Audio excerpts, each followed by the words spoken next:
उत्तर प्रदेश के सभी नौजवान बेरोजगार साथियों को नमस्कार।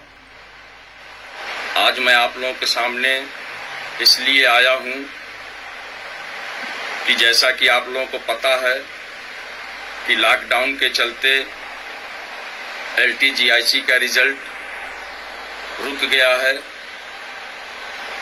हम लोग फिर से एक बार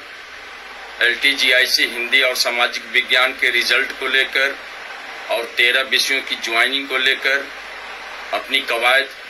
शुरू कर दिए हैं। इसके लिए कल हमने आदरणीय अध्यक्ष महोदय लोक सेवा आयोग को एक ईमेल भी भेजा है और मुलाकात करने का समय भी मांगा है। इसी बीच वाराणसी के CO सदर अभिषेक पांडे जी से भी हमारे मोर्चा के प्रतिनिधि अनिल उपाध्याय जी ने वार्ता किया था, जिसमें उनसे जांच रिपोर्ट सेशन कोर्ट में जल्द से जल्द सम्मिलित करने की लिए आग्रह किया गया था।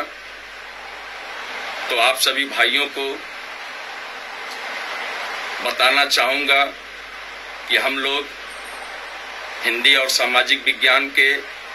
अंतिम परिणाम और 13 विषयों की ज्वाइनिंग के लिए आज आदरणीय अध्यक्ष महोदय लोक सेवा आयोग से मिलने का प्रयास करेंगे और उनसे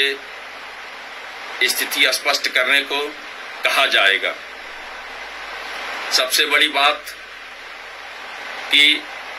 हमारे LTGIC के चयनित साथियों ने इस प्रकार की मंशा जाहिर की है कि अगर उत्तर प्रदेश की हुकूमत चाहे तो इस कोरोना के संकट में हमसे अवैतनिक सेवा ले सकती है और हम लोग मुल्क की मदद करने के लिए, प्रदेश की सेवा करने के लिए बिना पैसे का पढ़ाने को तैयार हैं। इसके लिए चाहे तो उत्तर प्रदेश की हुकूमत ऑनलाइन या ऑफलाइन हमसे पढ़ा सकती है और इसके लिए हम लोग किसी प्रकार का शुल्क नहीं लेंगे। यह एक प्रकार से देश सेवा की मिसाल होगी और LTGIC के चयनित साथी ऐसा सोचते हैं। ये बहुत खुशी की बात है। इस पर जो है उत्तर प्रदेश की हुकूमत से हम लोग जो है मांग करते हैं कि इस मामले पर गंभीरतापूर्वक विचार किया जाए और 13 विषयों की ज्वाइनिंग जो है अतिशीघ्र देकर उनको अवैतनिक जो है कार्य सौंपा जाए, ताकि जो है शिक्षण कार्य सुचारू रूप से संपन्न हो सके, चाहे वो ऑनलाइन चाहे वो ऑफलाइन। एक बात मैं और कहना चाहूंगा कि बहुत जल्द आदरणीय अध्यक्ष महोदय माध्यमिक शिक्षा सेवा चयन बोर्ड से भी मुलाकात की जाएगी और उनसे जो अब तक वर्तमान में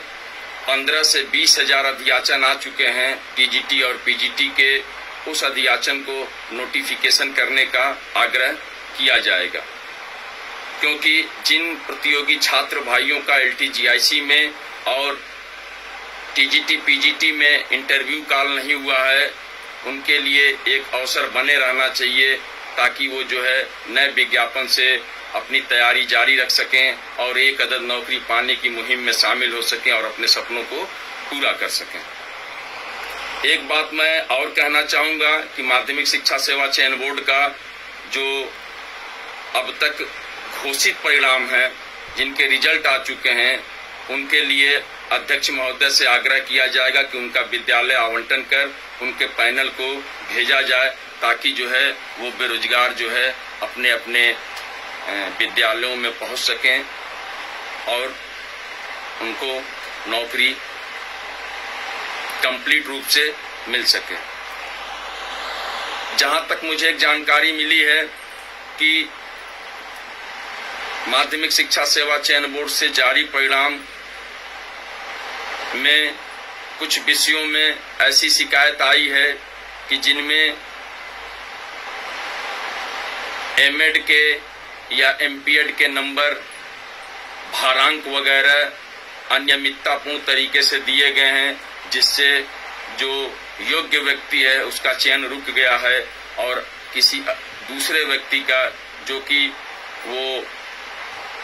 भारांक उसको नहीं मिलना चाहिए, उस भारांक के कारण उसका चयन हो गया है, तो ऐसी बातों को जो है अध्यक्ष महोदय के सामने रखा जाएगा कि आप जो है रिजल्ट को रिवाइज करिए और ऐसे जितने मामले हों जिनको गलत तरीके से भारांक दिया गया है, उन भारांक की जो है का सत्यापन कराइए और सत्यापन करा के जो है नए तरीके से रिजल्ट जारी करके और योग्य अभ्यर्थियों का चयन करके जो है उनको एक नौकरी देने की कोशिश की जाए। और एक बात मैं कहूंगा आखिर में कि कोरोना संकट में, जैसा कि आप लोगों को पता था कि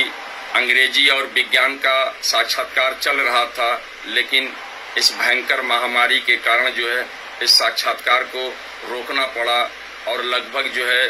इन दोनों विषयों में अभी भी आधे अभ्यर्थियों के ही साक्षात्कार हो पाए हैं, आधे के बचे हुए हैं।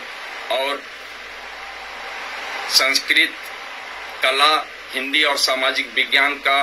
पूरा साक्षात्कार बचा हुआ है। तो जो वर्तमान की स्थिति है उसको देखते हुए अभी साक्षात्कार की स्थिति बन नहीं पा रही है, क्योंकि जब तक पूरे प्रदेश के 75 जिले लॉकडाउन में खुलेंगे नहीं, सुचारू रूप से आवागमन नहीं होगा, तब तक जो है इंटरव्यू कराना संभव नहीं हो पाएगा। लेकिन चेयरमैन साहब से आग्रह किया जाएगा कि जब भी लॉकडाउन खुले और आवागमन सुचारू रूप से संपन्न होने लगे तो आप अविलंब जो है साक्षात्कार की तिथि घोषित करके बचे हुए विषयों के इंटरव्यू कराकर उनको भी नौकरी देने की कोशिश की जाए। आखिर में मेरे भाइयों, आप लोगों से कहूंगा कि कोरोना से बचिए। इस भयंकर महामारी में बहुत लोगों की जान चली गई है। हम लोगों को जो है इस महायुद्ध को मजबूती से लड़ना है और इस महामारी को अपने देश से हटाना है, और इसके लिए हम लोगों ने कमर कस लिया है और ईश्वर ने चाहा तो बहुत जल्द कोरोना जैसी महामारी से